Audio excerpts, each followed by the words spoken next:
In a previous video, I talked about the window of tolerance and what it can feel like when someone goes into hyper-arousal, which is up here, or drops down into hypo-arousal, which is down here, and being in the window of tolerance, which is where we sit when we are able to regulate.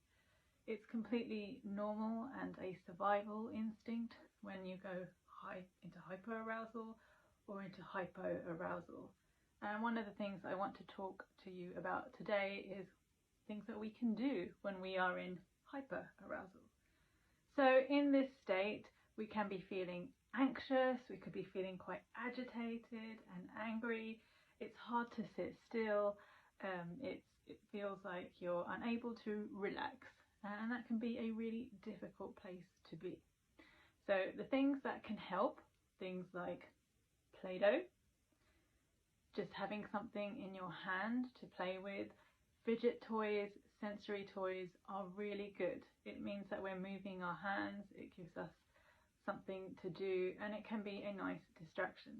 I know many people don't like the feel of Play-Doh or plasticine, so it's really up to you to have a think about things that you like the feel of, maybe things that you like the smell of.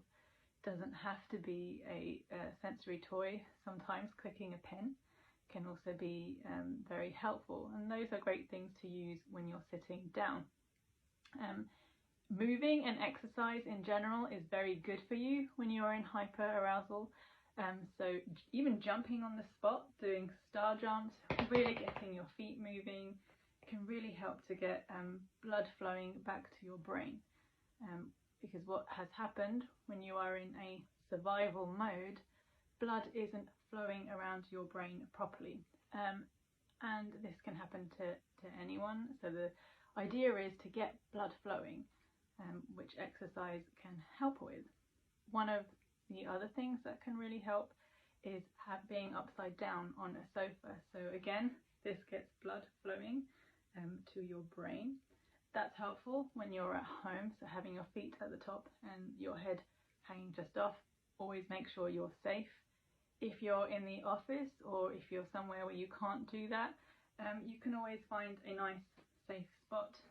Make sure that you've got your private area, or just put your head forward and lean in between your legs. So go as forward as you can, as forward as it feels comfortable to. And again, the idea is that blood is flowing back to your brain. So even small movements can make a real difference when you're feeling very hyper. Drawing can be very helpful if you like to draw. If that's too much, you can use other things. Some people really enjoy words. So even just having a sketch pad or a notepad in your drawer or in your bag that you can take out and just have a marker where you can write any word that just comes into your mind. And the idea is that it's your safe space, and it's just a way to express. There is nothing that you write that is bad or negative. It doesn't matter what words you use. The important thing is to just get them out. It's a healthy thing to do.